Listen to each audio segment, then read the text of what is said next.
Now she steps into the light to go to her in a dream tonight.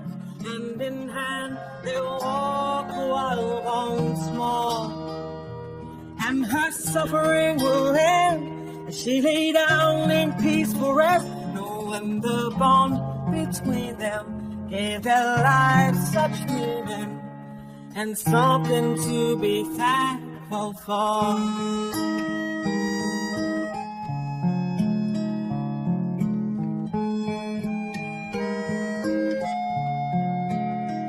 Take that old black woman by the hand,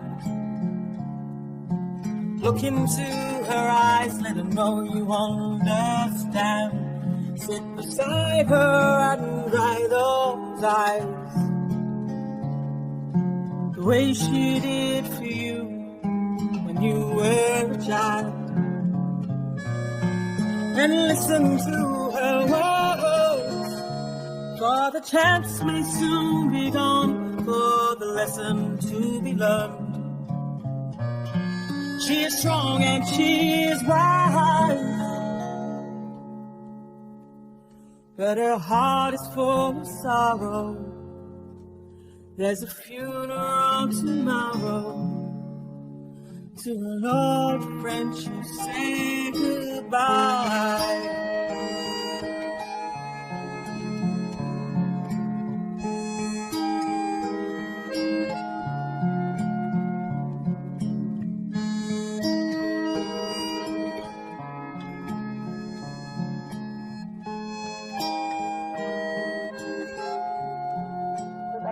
Buncard days. My grandparents died at Buncard, and my father was the main person to be driving that. Well, we used to go out hunting, camping out hunting and digging yelpers, and my grandparents died at Buncard, and my father was the main person to be driving that. Well, we used to go out hunting, camping out hunting and digging yelpers, and my grandmother used to dig rabbits and cook rabbits in the ashes and make damper, and it was lovely. Until these people decided to take me away. This is where they took me right from here, and that was a road there, and this is my family's home. The police and the welfare and the church, religious people, took me away here. And it was a very, very sad day. Hello, my name's Martha Watts, Needod, proud Arabana woman. I'm back on country, Arabana country, where both my parents were born. This is where I grew up and attended school and very happy, and we had plenty of food and water, and all of us, just was extended family and families, and very, very close and happy and healthy life here until these people decided to take me away. Being put in a home is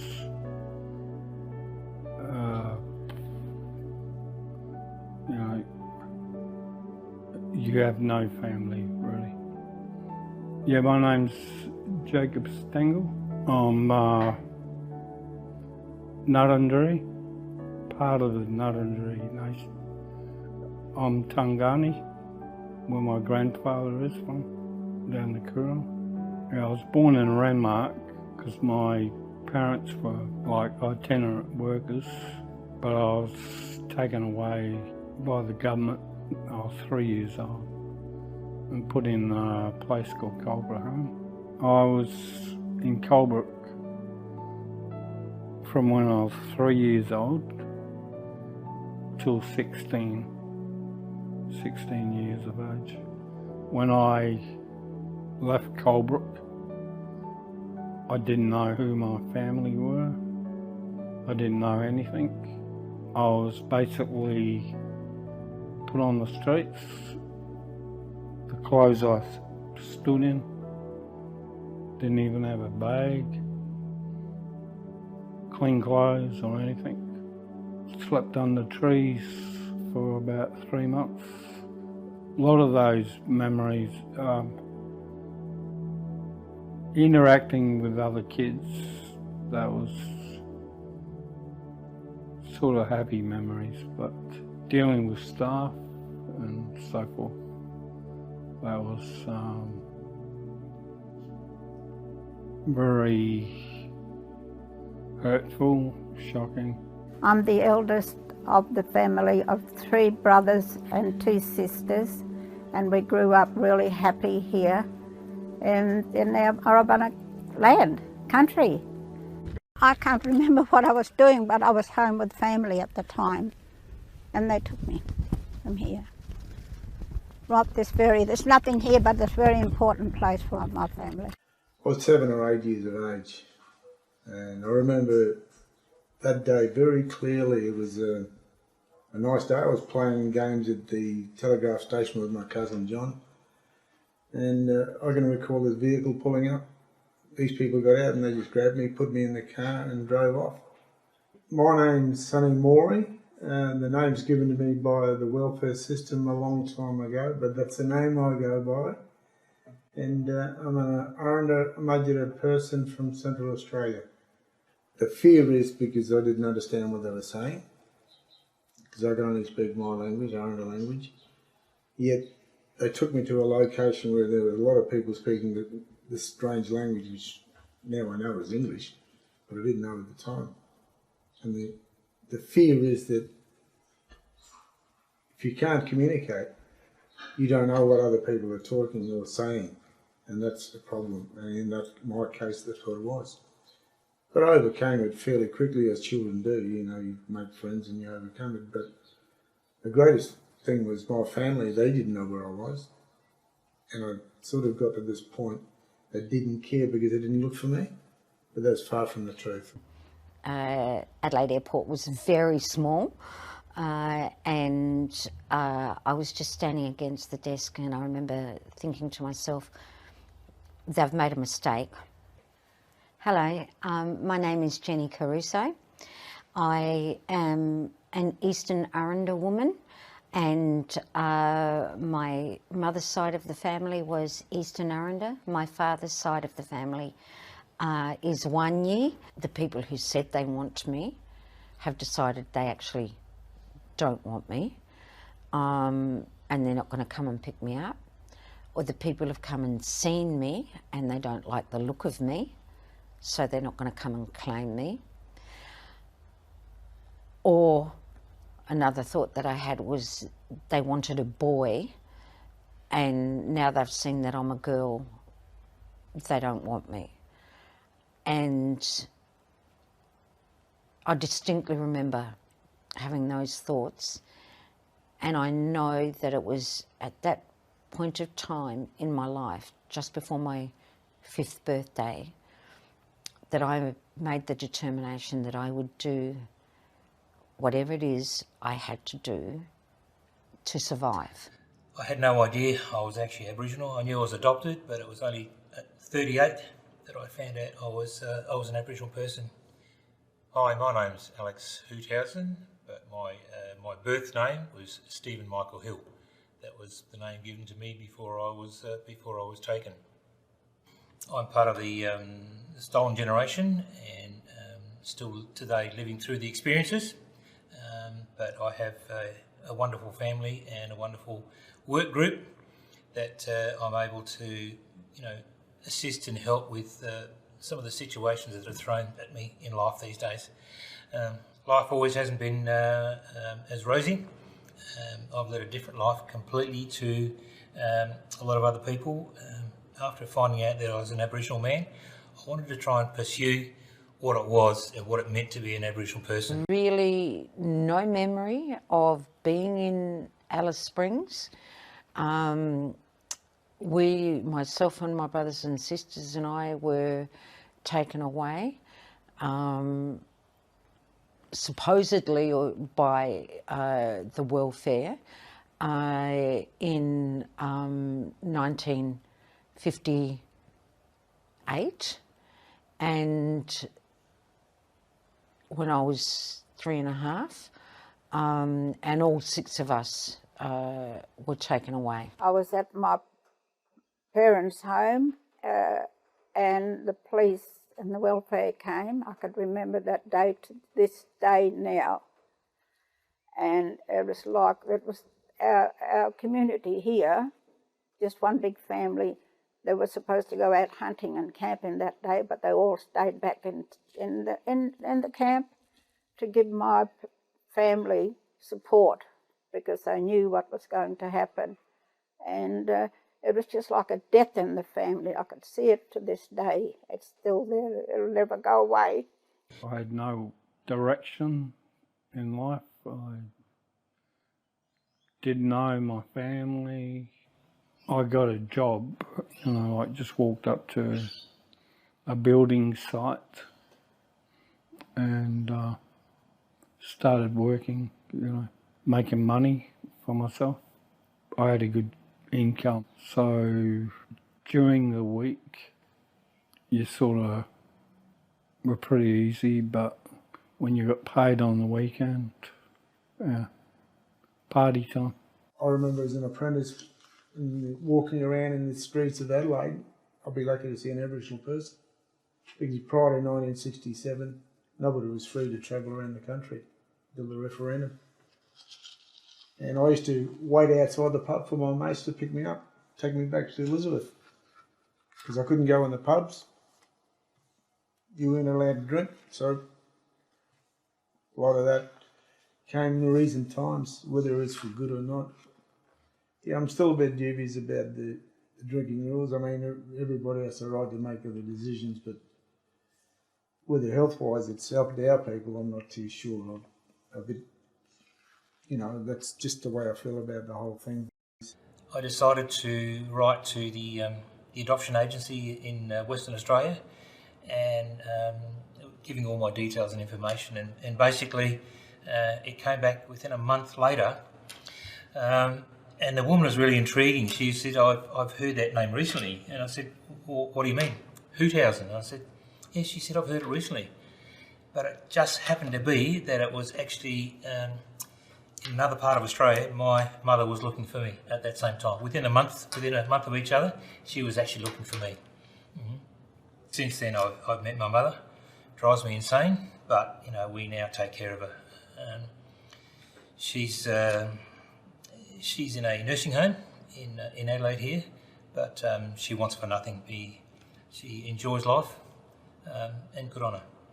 But her history was not as good as mine, in the sense that she was also taken in Western Australia, and she was taken to Sister Kate's nursing home in Perth there, and she was working as a domestic for some of the well-to-do families in Perth.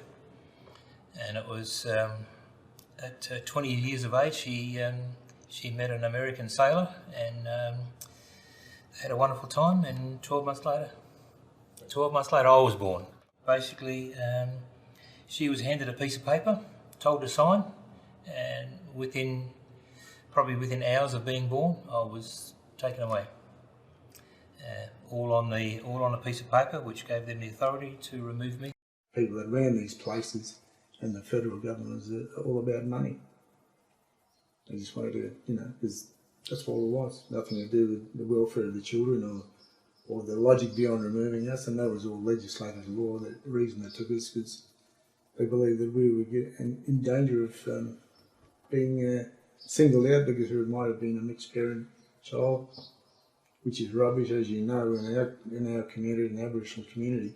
Once you're conceived and mother's carrying a child, that child has brothers, sisters, cousins, grandparents, and there's a big mob tied and linked to that one child that's born from that mother. And if that child dies, somebody has to be responsible and can be punished. And the white fellas didn't know this, or they didn't care because they didn't want to know. So they decided that I was better off with the welfare system than staying with my family.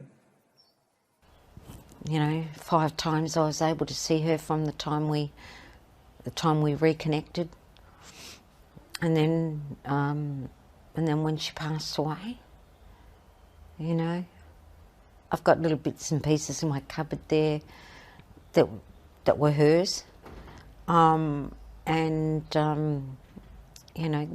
granddaughter was playing teacups with them the other day, because it's through the play and through the teacups I can begin to tell my granddaughter and my grandchildren who their great-grandmother was. You know, some people say, oh, stolen generation, yeah, you don't know what you're talking about, or, you know, it's over and done with, you know.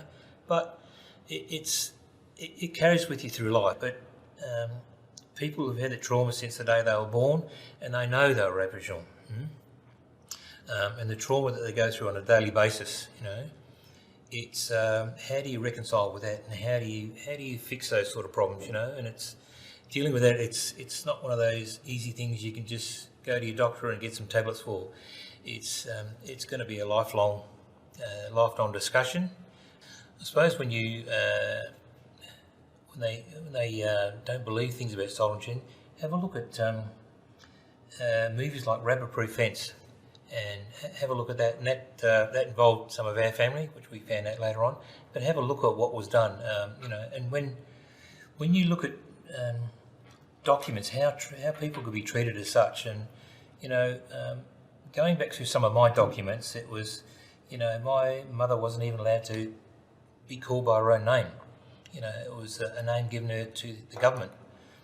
So, and this is all government saying you can do this, you can't do that. You're not even allowed off the community, you know, unless you get an application which is written down and it's got to be signed off. For that's really hard to understand, you know. And then try living in our shoes for a bit. Try doing some of the things that we did, you know. Well, you know, it was a bad place to be here with my family. And this was a safe place for me here. They thought they were the best. But they took me away from my family that loved me dearly, and I loved them. And I was safe and happy and healthy and had food every day we were there. And they weren't good people. There most probably would have been some good people in there, but most of the times I was treated badly. Sad to say, but that happened. And I'm here to tell you about it. When they took me away, how I kept myself together, I do not know. I think it was just the love and the support of my family, where I was ripped away from. It's just like my heart was taken out, but I wouldn't give up, because to this day I'm still a strong person, but I still break down a lot about it.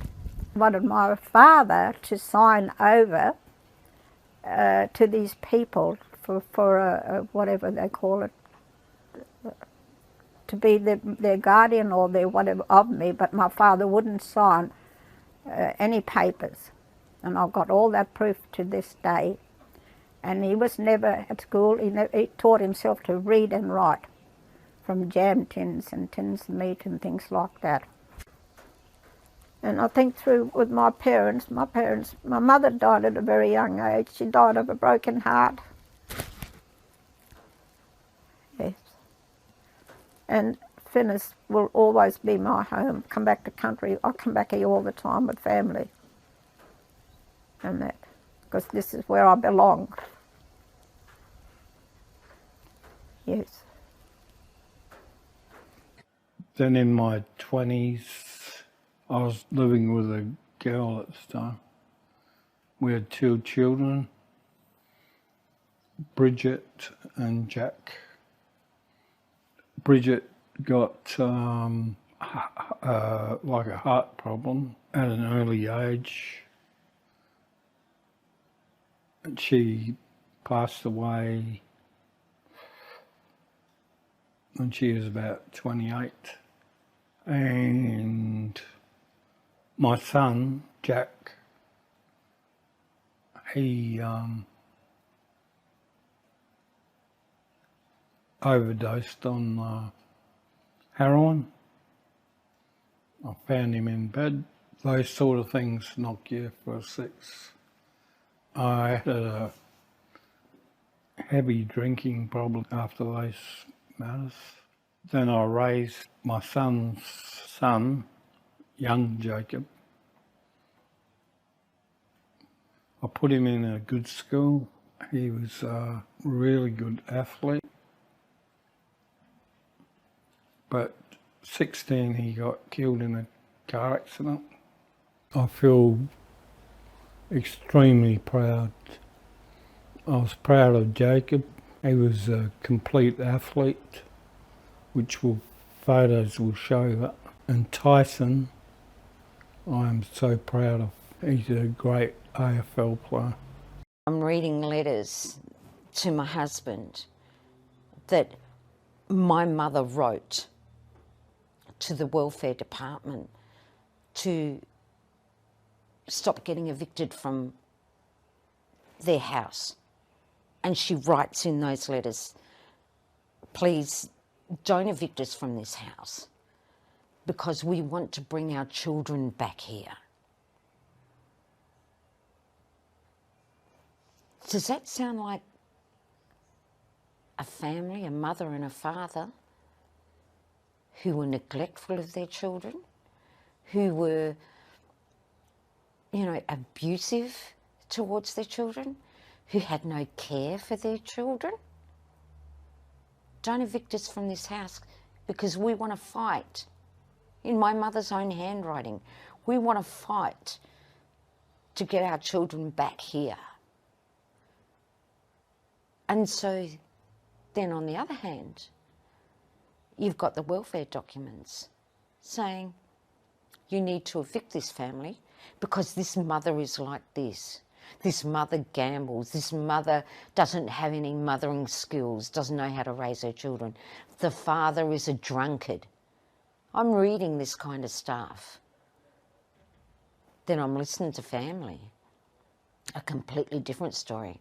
I'm reading my mother's stuff in her own handwriting, which is a completely different story. So which story do you believe? Okay? Non-Aboriginal Australia believes this story, that the government says these kids had to be taken away because of, they were living in destitute conditions. If they were living in destitute conditions, you caused that. You caused the destitution of Aboriginal people. This place here, which was Wamakarabu, now it's a different name. The white European people came in and they call it now bubbler because the water bubbles up. And I spent a lot of time travelling through here with my parents and my grandparents. And we camped along the way, coming from Finnis up to Coward Springs, through this country. And as you can see what it's like, it's a desert. And we camped along the way and had a lovely time, extended family and so forth. And I'm very emotional to be here and to be talking about it because I had some lovely, caring parents and grandparents and extended family that looked after me. And it's a very special place. What can I say? As I sort of found out through life that I was adopted, but there was another part. I needed to find out who I was to figure out why all these baby fellas were saying g'day to me in the street and why are they doing this? Like, what am I? Yes, it was bad not being with my family and my young siblings, my brothers and sisters, because like I was the eldest in the family and I wasn't there to nurture them or to be a support person and sort of guide them because I was the older child in the family. And I think that sort of split up a little bit of us, We loved each other dearly, but we were just broken away from each other. And you could never ever replace that life that they've taken away, ever. And the truth of it is, you told lies. The truth of it is, you manipulated systems and situations. The truth of it is, you blamed our parents and our families on racialised terms. You racialised us. You racialised me. I didn't call myself half-caste. My parents didn't call me half-caste or quarter-caste. You did that. So if we're talking about truth as a mechanism to reconciliation, it's not sweet to be able to look at some of those some of those truths. I phoned the adoption agency Perth, and when the woman said that, someone else was looking for me but mentioning that name, so I said, well, basically there was only 3 of us in Australia with that surname, she adamantly said that yes, this person was looking for me. As it turned out, it was my mother looking for me. I started painting seriously. I was always drawing that as a young kid, but seriously using oil paints at, say, 14. Being able to paint, like having a gift to paint, I think has saved my day. Well, our old people that already passed on, my grandparents, my aunties and uncles and all that, our culture way, we tell them, I'm back here, back with you lot now, to say hello, and you open your arms and greet me back here to our country. My grandfather left a whole history of Tangani people, language, songs, storyline, which I hold precious to my heart. And my grandfather means everything to me. He's my guide in life. I know he's around me all the time. I achieved my first degree when I was 48. I achieved my honours degree when I was, 53. And I achieved my PhD when I was 65. And one time when I was walking across the stage when I got my Bachelor of Arts, somebody congratulated me and she said, "That's fantastic." She said, now you're able to prove them wrong. And I said, no, that's not what this is about. I said, it's actually about proving myself right. Where did my resilience come from? Probably from my mother. How does a woman and a man survive the horrendous ripping of their children being taken away? One of the only things my mum was ever say to me about it was, we had to go to the courthouse to get your names changed to the same surname, all your kids changed to the same surname, and we had to live without you. All ended up, if you look back through history, the group of people that were there, we all ended up being pretty successful in what we did and the achievements. And I think we were the advanced group that got Australia back to understanding who we are. All these protests and things. But if you look at it, look, Harold Thomas would design the flag, John Moriarty with the Qantas, Charlie Perkins. Then you got Gordon Briscoe. Gordon's a professor now. He came from St Francis House. Vince Copley. Vince was a South Australian, but he was in the St Francis House, and Vince has got the Order of Australia. Oh, Vince, he's now in his 80s, lovely man. Richie Bray. Richie played with Port Adelaide in Premiership sides. And Richie's getting on a bit in age. I'm not too sure that he's still going. You got all those people, all part of a group of kids that were dumped or placed in the Anglican mission. And we all came out with this inner strength and did what we had to do to earmark, I suppose, show the rest of the Australians that we're as good as anybody else. And I hope that we've set an example for the rest of the generation to follow. And I think we have. I think that next generation, you guys, particularly, will carry on our journey and, give us an opportunity in Australia to be all Australians, not just one select group. There are a couple of people, I suppose, that I would particularly look at, and one of them is a major protagonist in Aboriginal affairs, and that's the anthropologist A.P. Elkin, who believed he had the only correct policy for the assimilation of half-caste people in Australia. And his policy was grounded in the genocidal policies of 1928 Germany. What I would say to him, he would probably walk in the door and say, "You are living proof of my hypothesis. You are living proof of what would happen if you took the kids from Central Australia and put them on Croker Island."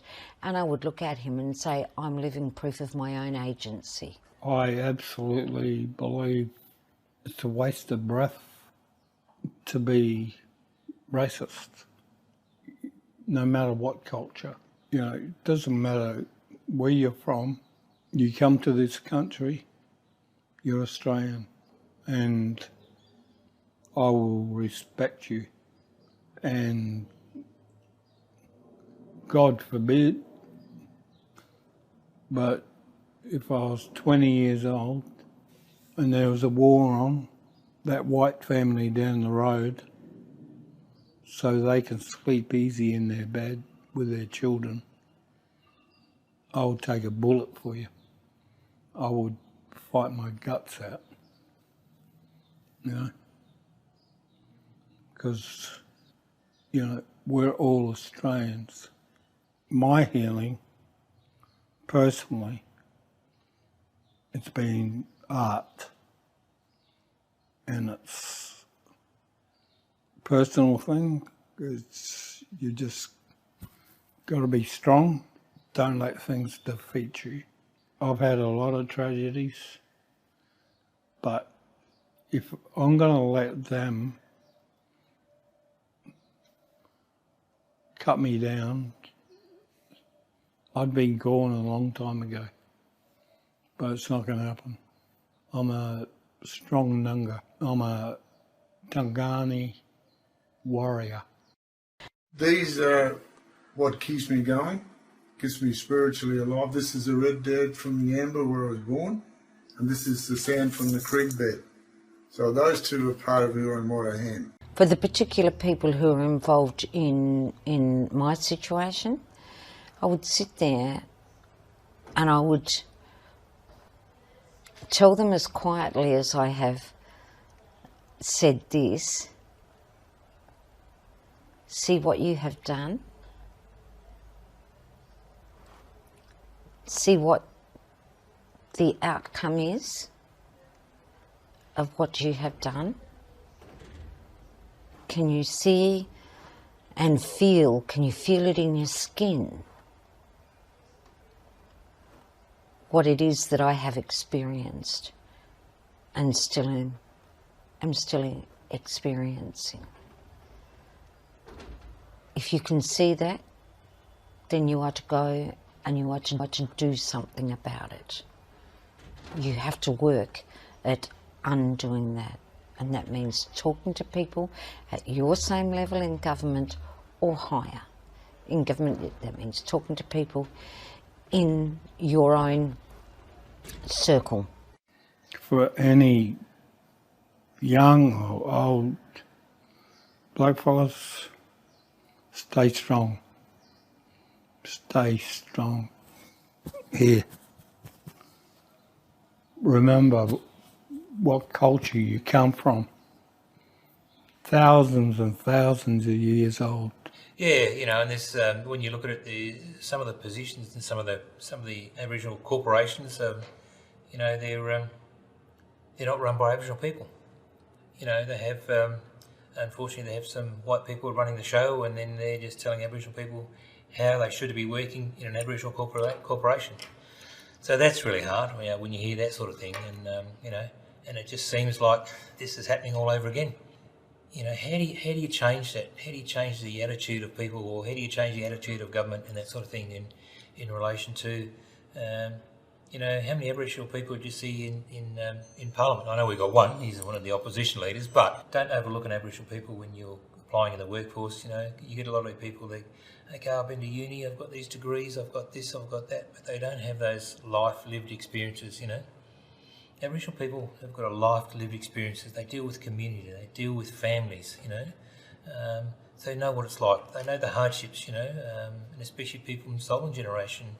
You know, a lot of the elders, they've had experiences where they've been in the justice system, you know, and it's unfortunately, you know, some of their families going through the justice system, you know. So it's about understanding how they are, you know, and how they feel, and you know how they want to change their life and that sort of thing. So it's really hard sometimes for, you know, other people to understand actually what they're going through. You know, they just think, oh, look, you know, they're just going through troubles there, she'll be right. But no, sit down and, you know, once again, sit down and listen to people. You know, have a talk to them, have a yarn with them. You know, what's going on in their life, because a lot of times it's not only with them, but you know, you start looking back through history. It could be aunties, uncles, grandparents, and that sort of thing. So, you know, sometimes to get to the root cause of the problem, you need to go back in history a bit to find out what's going on.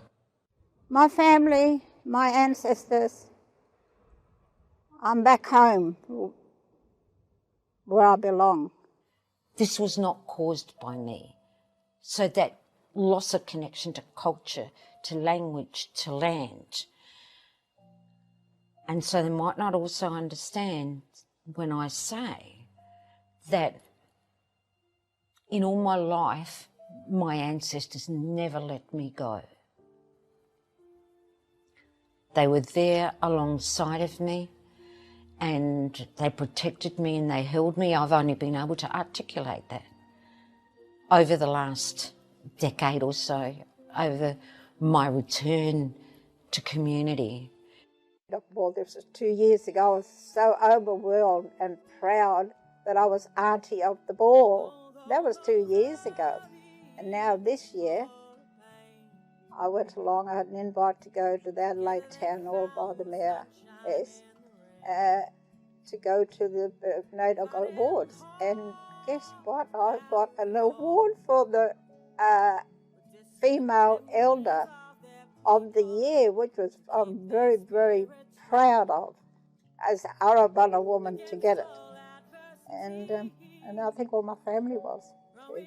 So that's something in my cap that, you know, really something good happened in life. I say, for those who wait, good things come. And I'll make it happen. I'm not letting anybody get in my way like they did before. Try it. You won't get away with it. Lights out. But now she steps into the light. She'll go to her in her dreams tonight. Hand in hand, they'll walk a while once more. And her suffering will end as she lay down in peaceful rest, knowing the bond between them gave their lives such meaning and something to be thankful for.